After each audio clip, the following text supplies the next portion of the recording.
오늘은 하나님의 인도에는 깊이를 갖고 있다. 하나님의 인도에는 깊이를 갖고 있다라는 제목으로 하나님 말씀 증거하도록 하겠습니다. 고난은 힘듭니다. 우리 어떤 사람들이 고난의 유익이 있다, 또 하나님의 말씀이 고난의 유익이 있다 이렇게 말하지만 누구도 고난을 좋아하지 않습니다. 그래서 필립 이안시라는 분이 쓴 책에 보면 고난은 아무도 원하지 않는 선물, 이렇게 부제로 되어 있습니다. 챕터가 하나 있어요. 고난은 아무도 원하지 않는 선물. 모순적이죠. 선물은 좋은 겁니다. 그런데 아무도 원하지 않는데요. 무슨 얘기입니까? 마지막에 가보니까 선물이었다는 것을 알게 되지만 그 과정 속에서는 선물이라고 느끼는 사람이 거의 없다, 그런 얘기입니다. 이 고난 중에 제일 힘든 게 뭐냐면 고통받습니다. 근데 그 고통 중에 질문이 자꾸만 생기는 거예요. 질문. 이게 더 힘든 겁니다. 낚시 바늘같이 우리 영혼을 사로잡아요. 그리고 이렇게 걸러가지고 잡아당깁니다. 피투성이, 살점이 뚝뚝 떨어져 나가는 그런 질문이 있다는 것입니다. 그게 바로 뭐냐? 왜라는 가시예요. 왜라는 가시. 왜 이런 일이 벌어지느냐? 왜 내게만 이런 고난이 있느냐? 왜 내가 무슨 잘못을 했다 이런 일이 벌어지느냐? 왜 의인에게 이런 일이 벌어지느냐? 또 왜 이렇게 오랫동안 고난이 그치질 않느냐? 왜 이 시점에 하나님께서 이런 것을 허락하시느냐? 왜라는 게 자꾸만 우리의 뇌리를 떠나지 않습니다. 우리의 심령을 갖다 이렇게 뒤집어 놓는다는 거예요. 그래서 욥이 반항하는 마음이 생겼다 그러죠. 2절, 3절 보십시오. 2절. 오늘도 내게 반항하는 마음과 근심이 있나니.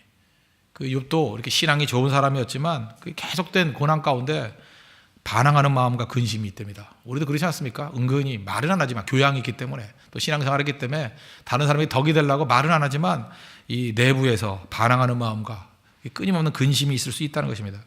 그래서 하나님 만나서 좀 묻고 싶대요. 하나님께 묻고 싶다. 말이 그렇지 따지고 싶다는 거죠. 이 3절 4절 보십시오.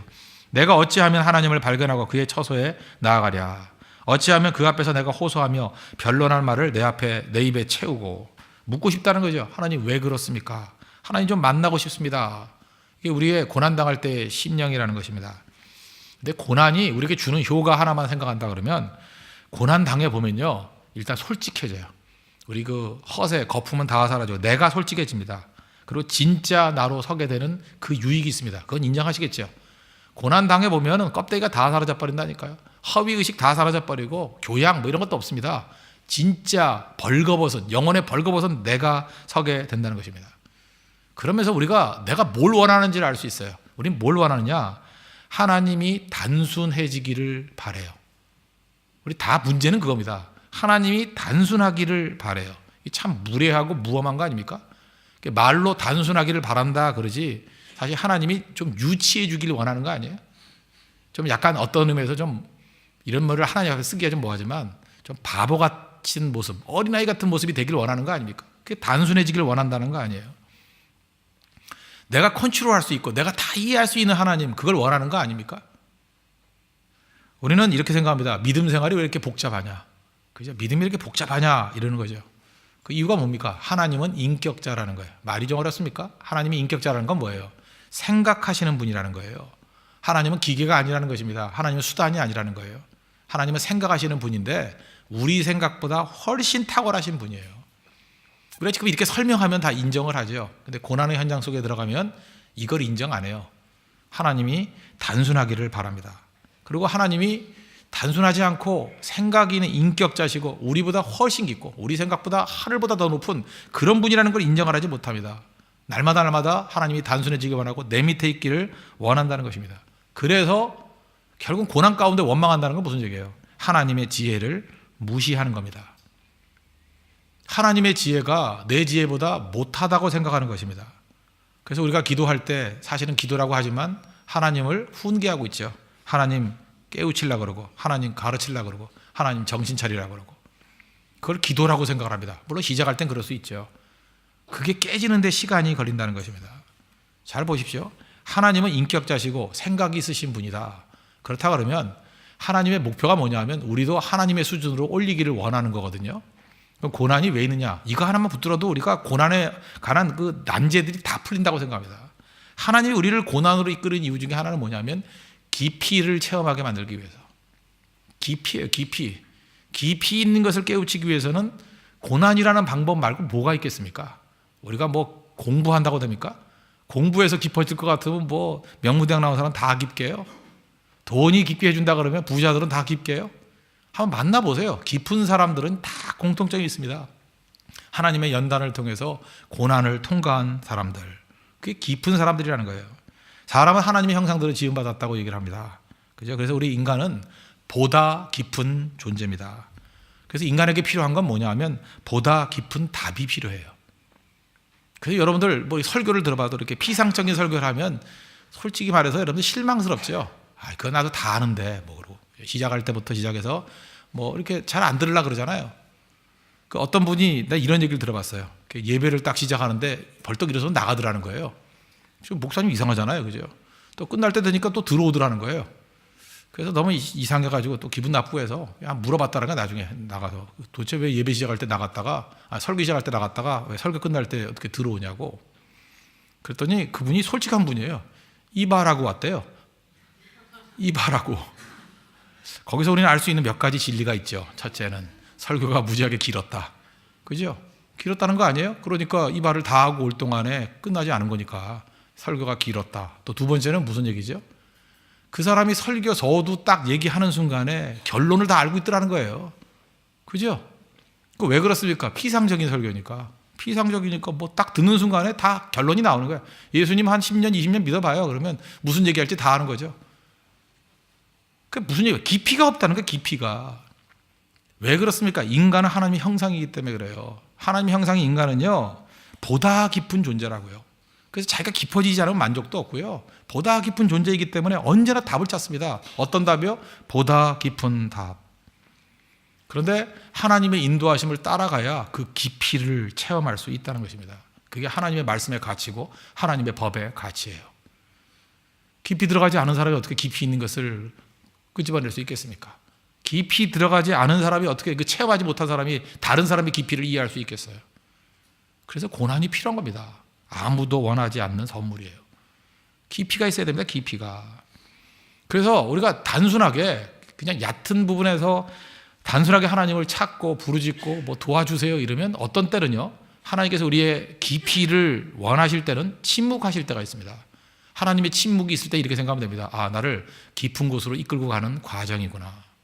오늘 8절 9절 보십시오. 그러나 내가 앞으로 가도 그가 아니 계시고 뒤로 가도 보이지 아니하시며 그가 왼쪽에서 일하시나 내가 만날 수 없고 그가 오른쪽으로 돌이키시나 배울 수 없구나.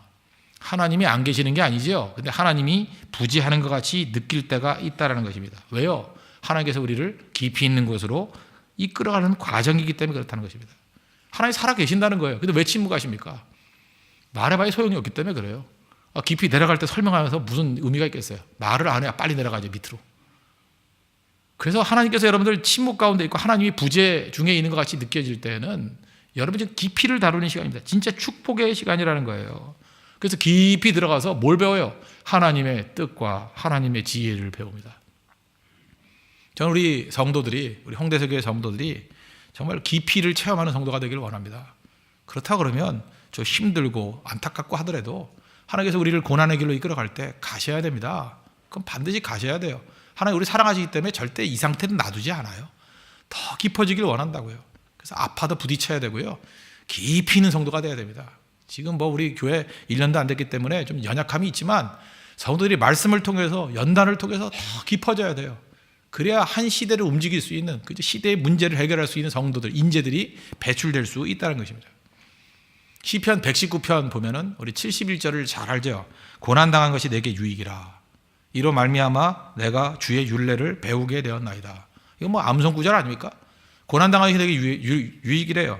그것 때문에 주님의 율례, 말씀들을 깊이 있게 배우게 되었습니다.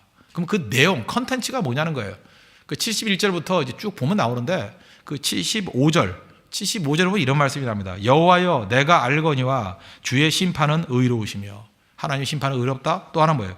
주께서 나를 괴롭게 하심은 성실하심 때문이니이다.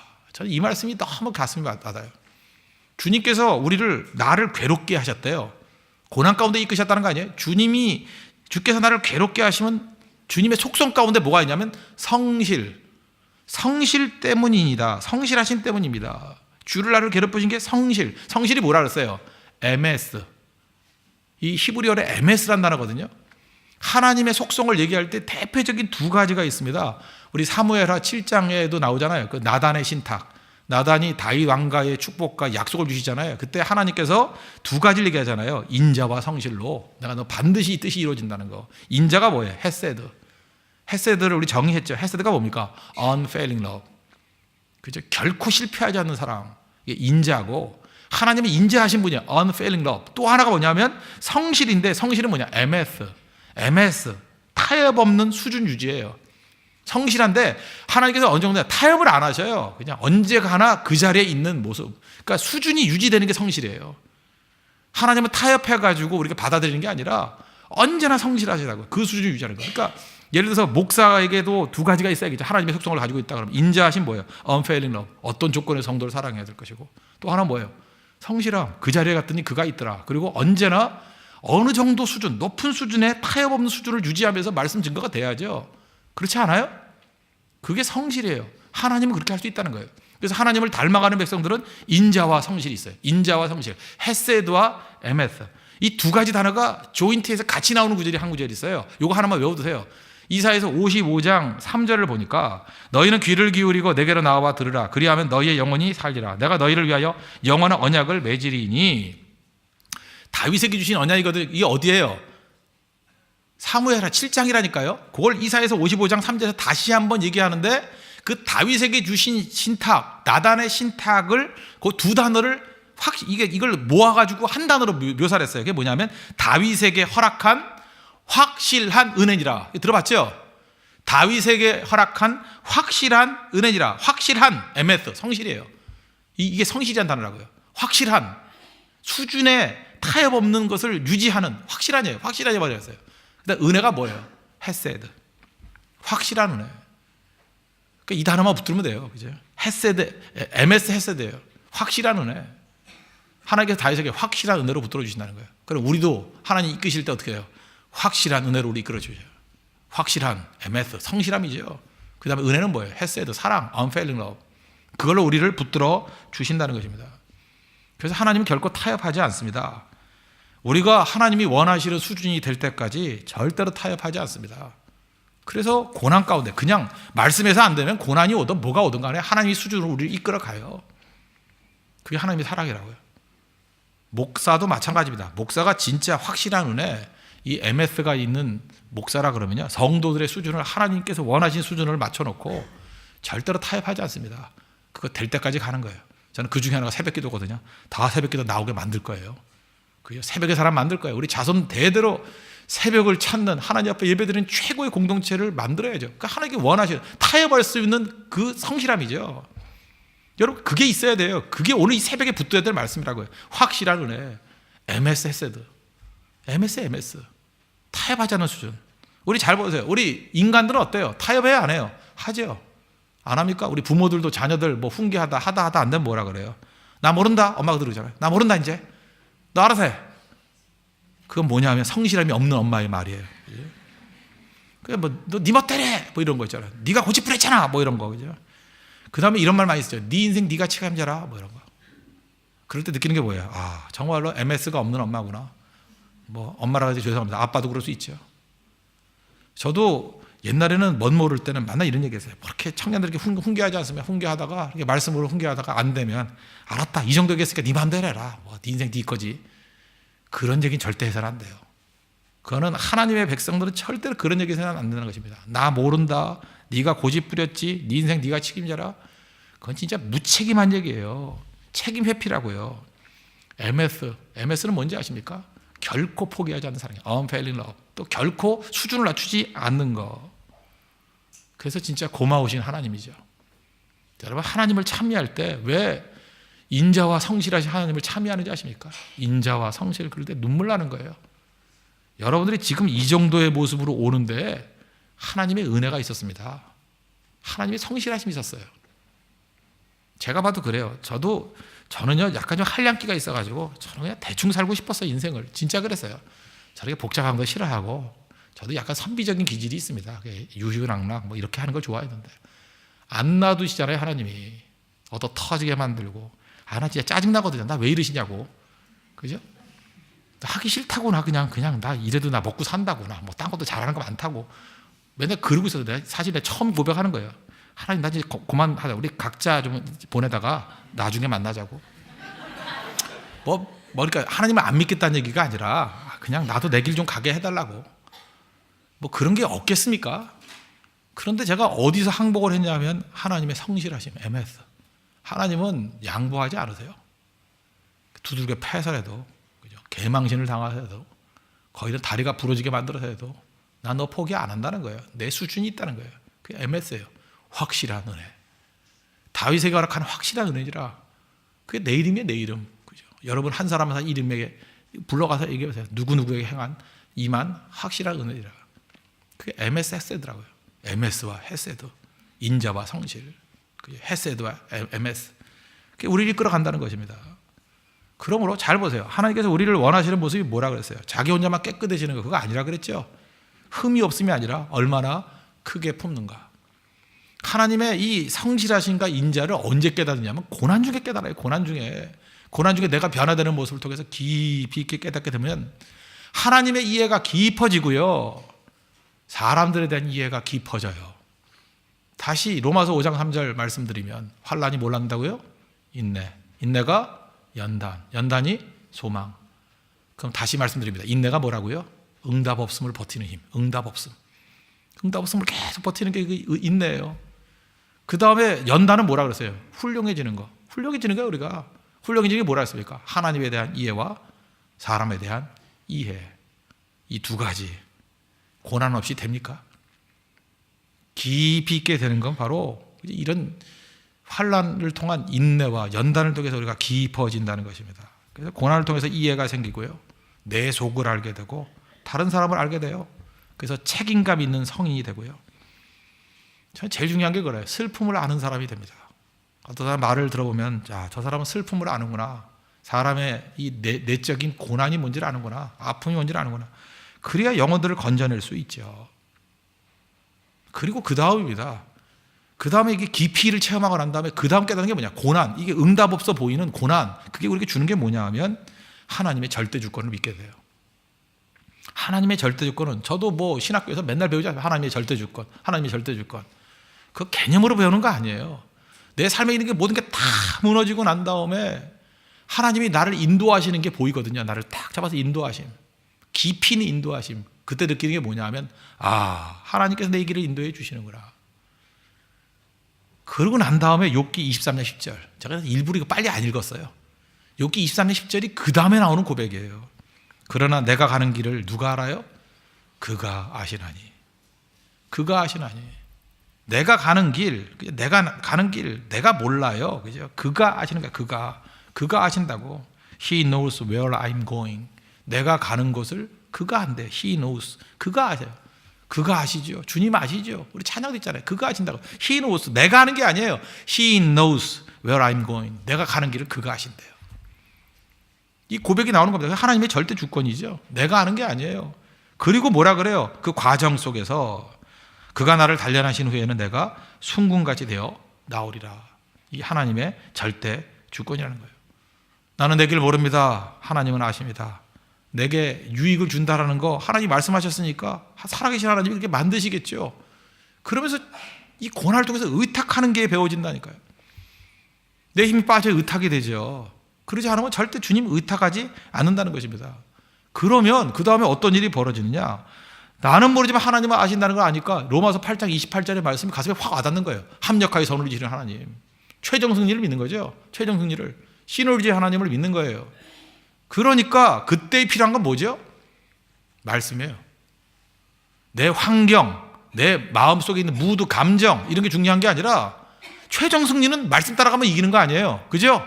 하나님이 나를 붙들어 주는 거 믿는 거 아니에요. 그래서 말씀 붙들고 환경이 어렵다 안 어렵다 뭐 주변에서 뭐라 그러던 말던 그거 다 사라져버리고요, 구속한 주만 보이게 돼 있어요. 주님만 딱 바라보고 그 말씀 붙들고 가게 돼 있다고. 환경이 문제가 안 돼요. 말씀이 나를 살리는 거예요. 그리고 하나님의 뜻은 반드시 이루어진다. 그렇게 된다니까요. 그래서 11절 12절 보십시오. 그러고 보면 이 말씀이 그냥 이해가 되죠. 내 발이 그의 걸음을 바로 따랐으며 내가 그의 길을 지켜 치우치지 아니하였고 내가 그의 입술의 명령을 어기지 아니하고 정한 음식보다 뭐라 그랬어요? 그의 입의 말씀을 귀히 여겼도다. 하나님의 절대 주권을 믿으면 하나님 말씀이 중요해요. 말씀 따라간다는 거예요. 그래서 여러분들이 말씀 따라간다는 게 딴 게 아니에요. 믿을 거 하나도 없다는 거예요. 환경, 여건 그런 게 아니고 말씀이 살아있는 곳이 내가 살 길이에요. 말씀이 살아있는 교회가 살아있는 교회고요. 말씀이 들리는 곳이 내 인생 걸어야 될 거라고요. 왜? 말씀이 있는 곳에 하나님 절대 주권이 있기 때문에 말씀과 내 인생을 묶어버린 인생이 된다는 것입니다. 그래서 몰라도 돼요. 몰라도 뭘 알고 가요 우리가? 우리가 데카르트 철학하고 다른 게 그거잖아요. 데카르트는 뭐라 그랬어요? 갑자기 떠났다 이런 얘기를 하는데 그 데카르트는 그 회의주의 철학을 만든 거 아니에요. 다 의심하지만 의심은 다 있어요. 의심. 이거 믿음하고 반대예요. 일반 인본주의 철학의 특징은 다 의심하는 거예요. 다 의심하는데 의심할 수 없는 하나는 뭐예요? 의심하고 있다는 나 자신이죠. 그죠?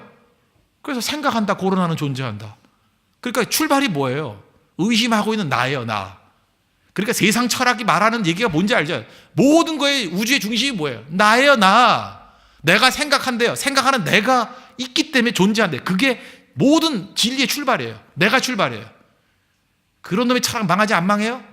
인간이 믿을 게 돼요? 내가 간 길을 내가 안 하니 그거지. 그렇죠? 그게 모든 철학의 출발이라고. 의심하는 내가 출발이에요. 그거는 의심할 수 없대요. 그래서 세상에서 부정할 수 없는 건 나래요. 나. 생각하고 있는 나. 의심하고 있는 나. 생각한다 고론하는 존재한대요. 그러나 우리는 뭐예요? 내가 날 모른다는 거예요. 변함없는 하나님이 계시고 변함없는 하나님 말씀이 계신다. 그래서 말씀 붙들리는 나는 고로 존재한다예요. 이건 결정적인 차이점입니다. 결정적인. 알고 가는 거 아니에요. 우리 토기장이와 진흙 비유가 있잖아요. 토기장이하고 진흙. 잘 보세요. 진흙이 자기가 뭐가 될지 알아요, 몰라요? 모릅니다. 이 진흙이 뭐가 될지 아는 거는 토기장이가 아는 거예요. 토기장이 머릿속에 있는 거예요. 내가 그릇을 만들고 싶으면 그릇이 되는 거고요. 대접을 만들면 대접이 되는 거고요. 잔을 만들면 잔이 되는 거고. 진흙이 할 일은 뭐죠? 내 모습을 그가 아시나니. 주님이 아십니다. 의탁하는 거예요. 그리고 뭘 알죠? 멋진, 내 하나님은 그 멋진 마스터피스를 만들 수 있는 분이거든요. 그죠? 완전히 장인이 장인. 내 인생을 멋지게 빚어가지고 아름다운 모습을 만드실 분이에요. 그걸 믿잖아요. 그래서 우리 찬양이 있죠. 주님의 뜻을 이루소서. 내 뜻 이루면 난 망칩니다. 나를 향한 주님의 뜻이 이루어져야 된다는 것입니다. 그럼 승리한다는 거예요. 그리고 이 땅을 살아갈 때 우리 어떻게 살아가요? 환경 때문에 두려워하지 않고 어쩌면 죽음을 두려워하지 않는 인생이에요. 죽기 위해 사는 존재예요. 우리 결국은 다 죽잖아요. 어떻게 살아야 됩니까? 주님 제대로 죽게 해주세요. 여러분 마지막 목표는 그겁니다.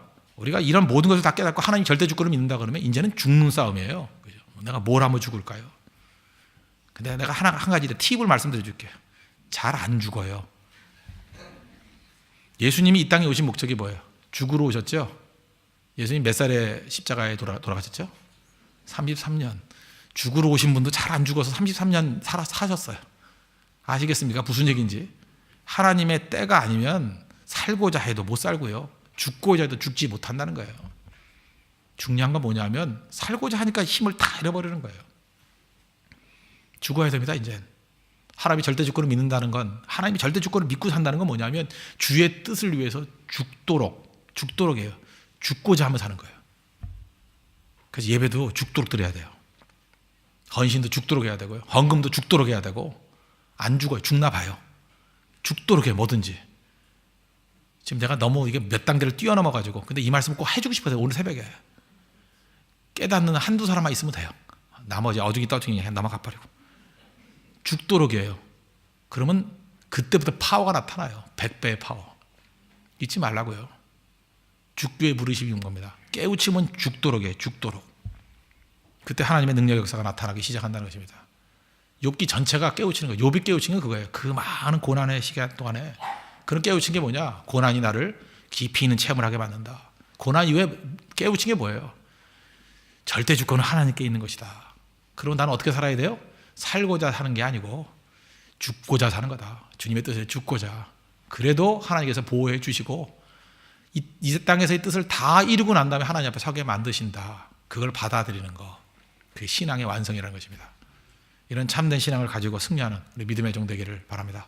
기도하겠습니다. 이 시간 다 같이 하나님 앞에 간구하겠습니다. 하나님, 고난을 아무도 원하지 않는 선물이라고 말합니다. 그러나 고난 때문에 우리는 깊이를 체험하고, 고난 때문에 하나님의 절대 주권을 믿게 되고, 고난 때문에 죽고자 하는 자세로 사는 인생을 깨우치게 됩니다. 이런 진정한 크리스찬으로서의 파워, 성도로서의 파워를 회복할 수 있도록 해달라고 다 같이 하나님 앞에 간구하도록 하겠습니다.